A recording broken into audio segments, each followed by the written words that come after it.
చంద్రబాబు నాయుడు మోడీతో స్నేహం వద్దు అనుకుని వాళ్ళు ఆయన స్నేహం కోసం కాళ్ళు ఎరిగేలాగా తిరుగుతున్నారని చెప్పంటారు. ఎవరైనా 2019లో ఈయన బీజేపీ నన్ను ఆహ్వానిస్తుంది, నేను బీజేపీలోకి వెళ్ళిపోతున్నాను అని కబుర్లు చెప్పాడు. అసలు మీకు నాని అనే వ్యక్తి ఏ రోజన్నా ఇట్లా ప్రజల్లో బయటకు రాగలరా? ఏదో 2 ఏసీ రూముల్లో వస్తాడు, పీటింగ్ పెడతాడు, వెళ్ళిపోతాడు. అతనికి రాజకీయ పరిజ్ఞానం 0. ఎందుకంటే ఆఫీస్లోంచి మేము 2019 నుంచి 23 వరకు నందిగామే కాదు ఏ నియోజకవర్గంలో కూడా పట్టమని 10 గ్రామాలు తెలియని వ్యక్తి.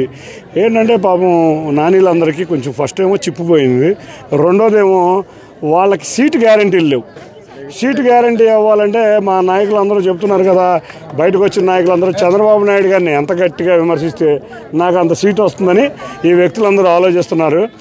మేము బీజేపీతో మేము పొత్తు పెట్టుకుంటున్నామని అంటున్నావుగా, 2019 నుంచి రోజు మోడీ కాళ్ళకి దగ్గరికి వెళ్ళి కాళ్ళకు దండం పెట్టిన మీ నాయకుడు విజయసాయి రెడ్డిని, మీ నాయకుడు జగన్మోహన్ రెడ్డిని, మీ నాయకులందరూ మోడీ గారి దగ్గరికి వెళ్ళి కాళ్ళకు దండం పెట్టి రోజు ఎన్నిసార్లు ఢిల్లీ వెళ్ళారో, కోర్టు కేసుల నుంచి విముక్తి పొందడానికి ఆయన కాకపెట్టారు. మేము ఇవాళ పొత్తు పెట్టుకుంటున్నామంటే 2019 నుంచి 2023 వరకు రాష్ట్రాన్ని విచ్ఛిన్నం చేశారు.